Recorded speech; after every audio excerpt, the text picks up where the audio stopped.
ಉಪ್ಪಿನಕಾಯಿ ಅಂದ್ರೆ ಯಾರಿಗೆಲ್ಲ ಇಷ್ಟ ಹೇಳಿ, ಅವ್ರಿಗಂತೂ ಈ ವಿಡಿಯೋ ಲೈಕ್ ಆಗತ್ತೆ. ಯಾಕಂದ್ರೆ ಈ ವಿಡಿಯೋದಲ್ಲ ಅಂತಹ ವಿಶೇಷತೆ ಇತ್ತು. ತುಂಬಾ ಲೈಕ್ ಆಗಿ ಟೇಸ್ಟಿಯಾಗಿ ಬರುವಂತ ಒಂದು ನಿಂಬೆಹಣ್ಣಿನ ಉಪ್ಪಿನಕಾಯಿ. ನಮ್ಮ ಉಡುಪಿ ಸ್ಟೈಲ್ ಅಲ್ಲಿ ಇದನ್ನ ಮಾಡ್ಲಕ್ಕ ತುಂಬಾ ರುಚಿಯಾಗಿ ಬರುತ್ತ. ನಿಮ್ಗೆ ಜ್ವರ ಬಂದಳಿಕೆ, ಬಾಯಿ ರುಚಿ ಕೆಟ್ಟಿದ್ರೆ ಈ ಉಪ್ಪಿನಕಾಯಿನ ಹಾಯ್ಕೊಂಡ್ ನಂಚ್ಕೊಂಡ್ ಅನ್ನ ತಿಂದ್ರೆ ಬೇಡ ಅಂದ್ರೂ ಅನ್ನ ಸೇರತ್ತೆ. ಅಷ್ಟು ಟೇಸ್ಟಿಯಾಗಿ ಬರುತ್ತೆ. ಒಮ್ಮೆ ಅಂತೂ ಟ್ರೈ ಮಾಡ್ಲಕ್ಕ. ಇಲ್ಲಿ ನಾನು 3.5 kg ಆಗುವಷ್ಟು ನಿಂಬೆ ಹಣ್ಣನ್ನ ತಗೊಂಡ್ ಬಂದಿದ್ದೆ. ಸ್ವಲ್ಪ ಸೀಸನ್ ಇತ್ತು, ಸ್ವಲ್ಪ ಕಡಿಮೆ ರೇಟ್ ಅಲ್ಲೇ ಸಿಕ್ತು, ತಗೊಂಡ್ ಬಂದೆ. ಅದನ್ನ ಚಂದ ಮಾಡಿ ಒಂದು ವೈಟ್ ಬಟ್ಟೆಯಲ್ಲಿ ನೀಟ್ ಆಗಿ ಮೇಲ್ಗಡೆ ಇರೋ ಧೂಳನ್ನೆಲ್ಲ ಒರೆಸಿ, ಎರಡೆರಡು ಬಟ್ಟೆಯಲ್ಲಿ ಒರೆಸಿ ನೀಟ್ ಮಾಡಿ ಇಟ್ಕೊಂಡೆ. ಅದನ್ನ ಈಗ ನೀವು ಉಪ್ಪಿನಕಾಯಿ ರೆಡಿ ಮಾಡೋದಕ್ಕೆ ಏನೆಲ್ಲ ಬೇಕು ಅಂತ ಇವಾಗ ನೋಡ್ತಾ ಹೋಗೋಣ. ಹಾಯ್ ಎಲ್ರಿಗೂ ನಮಸ್ಕಾರ, ಹೆಂಗಿದ್ರಿ? ಚೆನ್ನಾಗಿದ್ರ ಅಂತ ಭಾವಿಸ್ತೀನಿ. ವೆಲ್ಕಮ್ ಬ್ಯಾಕ್ ಟು ದೀಪಾಸ್ ಕನಸು ಯೂಟ್ಯೂಬ್ ಚಾನೆಲ್. ನಾನು ನಿಮ್ಮ ದೀಪಾ. ಈಗ ನಾನು ನಿಂಬೆ ಹಣ್ಣನ್ನ ತಕೊಂಡು ಒರೆಸ್ಕೊಂಡು ಎಲ್ಲ ಕ್ಲೀನ್ ಮಾಡಿ ಆಯ್ತು. ಈಗ ಅದನ್ನ 2 ಹೋಳಾಗಿ ಮಾಡ್ಕೊಂತಿದ್ದೆ. 2 ಹೋಳನಾಗಿ ಯಾಕೆ ಕಟ್ ಮಾಡ್ಕೊಂಡ್ಕಂದ್ರೆ, ಫಸ್ಟ್ 2 ಹೋಳನ್ ಕಟ್ ಮಾಡ್ಕೊಂಡು ಅದ್ರ ಒಳಗಡೆ ಬೀಜ ಇರುತ್ತೆ ನೋಡಿ, ಆ ಬೀಜನೇ ತೆಗಿಯೋದು. ನಮ್ಗೆ ಇಲ್ಲಿ ಟೈಮ್ ಬೇಕಾಗ್ತದೆ. ಇಲ್ಲೇ ನೋಡಿ, ಇಲ್ಲೇ ನಮ್ಗೆ ತುಂಬಾ ಟೈಮ್ ಬೇಕಾಗತ್ತೆ. ಯಾಕಂದ್ರೆ ಅದ್ರ ಬೀಜ ಎಲ್ಲ ತೆಗೋದ್ರೊಳಗೆ ತುಂಬಾ ಟೈಮ್ ತಗೊಳತ್ತೆ. ಇಲ್ಲ ಅಂದ್ರೆ ನಾವು ನಿಂಬೆ ಹಣ್ಣಿನ ಉಪ್ಪಿನಕಾಯಿನ ಪಟ್ ಅಂತ ಮಾಡಿ ಮುಗಿಸ್ಕೊಂಡ್ಲಕ್. ಹಾಗಂತ ಹೇಳಿ ನಿಮ್ಗೆ ಇವತ್ತೇ ಮಾಡಿ ಇವತ್ತೇ ತಿನ್ಬೇಕತ್ತ ಖಂಡಿತ ಇಲ್ಲ. ಇದನ್ನ ನೀವು ಒಂದ್ ಸ್ವಲ್ಪ ದಿನ ವೇಟ್ ಮಾಡ್ಲೇಬೇಕಾಗತ್ತ. ಈಗ ನೀವು ಅದರಲ್ಲಿರುವ ಬೀಜನೆಲ್ಲ ಲೈಕ್ ಮಾಡಿ ತಕಣಿ, ಒಂದು ಬೀಜನ ಬಿಡ್ಬೇಡಿ. ಇಲ್ಲಿ ನೋಡಿ, ನಾನು ಬೀಜನ ಸಪ್ರೇಟ್ ಮಾಡಿ ಇಟ್ಕೊಂಡೆ. ಹಂಗೆ ಅರ್ಧ ನಿಂಬೆ ಹಣ್ಣನ್ನ ಕಟ್ ಮಾಡಿ ಒಂದ್ ಪಾತ್ರದಲ್ಲೇ ಇಟ್ಕಂತ. ಈಗ ಇದನ್ನ ಏನ್ ಮಾಡ್ಕಂತ ಹೇಳಿದ್ರೆ, 1 ಹೋಳ್ ತಗೊಂಡ ಅದ್ರೆಲ್ಲ 4 ಪೀಸ್ ಮಾಡಿ ಕಟ್ ಮಾಡ್ಕಣಿ.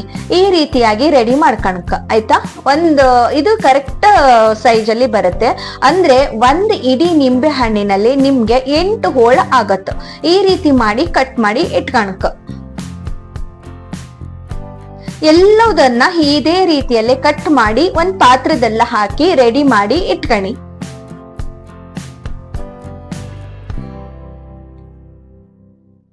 ಈಗ ನಾನಿಲ್ಲ ಉಪ್ಪಿನಕಾಯಿ ಹಾಕೋಕೆ ಒಂದ್ ಬರ್ನಿ ತಗೊಂಡ್ ಬಂದಿದೆ. ಆ ಬರ್ನಿ ಎಲ್ಲ ಕೆಳಗಡೆ ಒಂದ್ ಸ್ವಲ್ಪ ಉಪ್ಪು ಹಾಕಿ, ಅದಾದ್ಮೇಲೆ ನಾವು 4-8 ಪೀಸ್ ಹೋಳ್ ಮಾಡ್ಕೊಂತ ಹೋಯ್ತಲ್ಲ, ಹಂಗೆ ಆ ಹೋಳನ್ನ, ನಿಂಬೆ ಹಣ್ಣಿನ ಹೋಳನ್ನ ಒಂದೊಂದೇ ಲೇಯರ್ ಹಾಕೋಂತ ಬನ್ನಿ.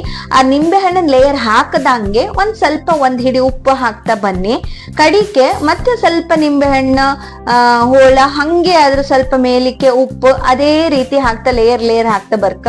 ಇಲ್ಲ ನಿಮ್ಗೆ ಏನಿಲ್ಲ ಅಂದ್ರೆ ಒಂದ್ ಅರ್ಧ-ಮುಕ್ಕಾಲ್ kg ಉಪ್ಪು ಬೇಕಾಗತ್ತೆ. ಇದಿಷ್ಟಕ್ಕೆ ಅಷ್ಟು ಉಪ್ಪು, ಕಲ್ಲುಪ್ಪು ಬೇಕಾಗತ್ತೆ. ಈ ರೀತಿ ಹಾಕಣಿ. ಅದಾದ್ಮೇಲೆ ಇದನ್ನ ಹಾಕಿ ನೀವು ಮೇಲ್ಗಡೆ ಸ್ವಲ್ಪ ಉಪ್ಪು ಜಾಸ್ತಿ ಹಾಕಿ ಆಯ್ತಾ. ನೀವು ಈ ಮೇಲ್ಗಡೆ ಲೇಯರ್ ಇತ್ತಲ್ಲ, ಅಲ್ಲಿ ಸ್ವಲ್ಪ ಉಪ್ಪು ಜಾಸ್ತಿ ಹಾಕಿ. ಈ ಉಪ್ಪು ಏನಾಗ್ಬೇಕು, ನಿಂಬೆ ಹಣ್ಣಿನ ಜೊತೆ ಚೆನ್ನಾಗಿ ಬೆರೆತು ಅದು ನೀರೆಲ್ಲ ಬಿಟ್ಕೊಂಡಿರ್ಕ. ಅಲ್ಲಿ ತನಕ ನೀವ್ ಹಂಗೆ ಬಿಡ್ಕ. ಆ ನೀರ್ ಬಿಡ್ಕಂದ್ರೆ ನಾವು ಇದನ್ನ ಮಿನಿಮಮ್ ಒಂದ್ 15 ದಿನ ಹಂಗೆ ಇಟ್ಕೊಂಡ್ ಹಂಗೆ ಬಿಡ್ಕ. ಅದಕ್ಕೋಸ್ಕರ ಧೂಳು ಎಂತ ಕೂತ್ಕೊಂಬಾಗ, ನೀರ್ಗೀರ್ ಹಾಪಕ್ಕಾಗ ಅಂತೇಳಿ ಈ ತರ ಮಾಡಿ ಕಟ್ಟಿ ಒಂದ್ 15 ದಿನ ಅದನ್ನ ಪಕ್ಕಕ್ಕೆ ಇಡಿನಿ. ಯಾವ್ದೇ ಕಾರಣಕ್ಕೂ ಅದನ್ನ ಮುಟ್ಟಕ್ಕೆ ಹೋಯ್ಬೇಡಿ. ಅಂತೂ ನೀರ್ ಕೈಯಲ್ಲಂತೂ ಇದನ್ನ ಮುಟ್ಟಕ್ಕೆ ಹೋಯ್ಬೇಡಿ. ಅದಾದ್ಮೇಲೆ ಒಂದ್ 15 ದಿನ ಬಿಟ್ಟು ಕಾಣಿ, ಅದು ಕಂಪ್ಲೀಟ್ ಆಗಿ ನೀರೆಲ್ಲ ಬಿಟ್ಕೊಂಡು, ಉಪ್ಪು ನೀರೆಲ್ಲ ಬಿಟ್ಟು ನಿಂಬೆ ಹಣ್ಣು ಕೂಡ ಕಲರ್ ಚೇಂಜ್ ಆಗಿ ಇರತ್ತೆ. ಅದಕ್ಕೂ ಮೊದ್ಲು ನಾವು ಇನ್ನೊಂದು ಪ್ರೊಸೀಜರ್ ಮಾಡ್ಕೊಂಡ್ಕಲ್ಲ. ಈಗ ನಾವಿಲ್ಲಿ ಉಪ್ಪಿನಕಾಯಿಗೆ ಒಂದು 450 ಗ್ರಾಮ್ನಷ್ಟು ಕಲ್ಲುಪ್ಪು ಮತ್ತೆ 760 ಗ್ರಾಮ್ನಷ್ಟು ಲೀಟ್ರಷ್ಟು ನೀರ್ ತಕೊಂಡು ಇದೆರಡನ್ನ ಒಟ್ಟಿಗೆ ಮಿಕ್ಸ್ ಮಾಡ್ಕಂದ್ರೆ, ನಾವ್ ಇಲ್ಲಿ ಎಂತ ಮಾಡ್ಕೊಂಬಂದ್ರೆ ಉಪ್ಪು ನೀರ್ ಮಾಡ್ಕೊಂಬಂತ ಹೇಳ್ತಾರೆ. ಉಪ್ಪು ನೀರ್ ಮಾಡಿ ರೆಡಿ ಮಾಡಿ ಇಟ್ಕಣಕ. ಆ ಉಪ್ಪು ನೀರ್ ನಮ್ಗೆ ಏನಕ್ಕಂದ್ರೆ ಮಸಾಲೆಗೆ ರೆಡಿ ಮಾಡ್ಕಣಕಲ್ಲ, ಅದಕ್ಕೆ ಹೆಲ್ಪ್ ಆಗುವ ಹಾಗೆ ನಾವಿಲ್ಲ ರೆಡಿ ಮಾಡ್ಕೊಂಡ್ಕತ್ತ. ಇದನ್ನ ಎಂತ ಮಾಡಕ್ಕ, ಒಂದು ಅಟ್ಲಲ್ಲಿ ಹಾಕಿ ಉಪ್ಪು ಮತ್ತೆ ನೀರನ್ನ ಚೆನ್ನಾಗಿ ಕುಚ್ಕೊಳ್ಳಿ. ಇದು ಉಪ್ಪು ನೀರ್ ಆಗಿ ರೆಡಿ ಆಗತ್ತ. ಇದ್ರಲ್ಲಿ ಚೆನ್ನಾಗಿ ಉಪ್ಪು ನೀರ್ ಮಿಕ್ಸ್ ಆಗ್ಬೇಕು. ಗಡ್ಬಿಡಿ ಮಾಡ್ಕೊಂಡು ಉಪ್ಪು ಕರಗ್ತಲ್ಲ ಅಂತೇಳಿ ಪಟ್ ಅಂತ ತೆಗಿಬೇಡಿ. ಅದು ಕಂಪ್ಲೀಟ್ ಆಗಿ ಕರ್ಗಿ ಆರ್ಮೇಲೆ ಅದನ್ನ ಹಂಗೆ ಬಿಟ್ಬಿಡಿ. ಅದೇನಾಗತ್ತೆ, ಅಡಿಗಡೆ ಏನಾರು ಧೂಳೆಲ್ಲ ಇದ್ದದಿದ್ರೆ, ಅದು ಕಲ್ಲಿಗಿಲ್ಲ ಏನಾರು ಇದ್ದದಿದ್ರೆ ಉಪ್ಪೆಲ್ಲ ಅಡಿಗೆ ಹೋಗಿ ಕೂತ್ಕೊಂಡತ್ತ. ನಮ್ ಮೇಲಿನ ನೀರ್ ಮಾತ್ರ ಸಾಕಾಗತ್ತ. ಈಗ ಆತರ ಮಾಡಿ ನೀವು ರೆಡಿ ಮಾಡಿ ಉಪ್ಪು ನೀರನ್ನ ಮತ್ತೆ ತಣಿಸ್ಬೇಕಲ್ಲ, ಹಂಗೆ ಇಟ್ಬಿಡಿ. ಅದು ತಣದು ಮೇಲ್ಗಡೆ ನೀರಾಗಿ ಕೂತ್ಕೊಂಡು ಇರತ್ತ.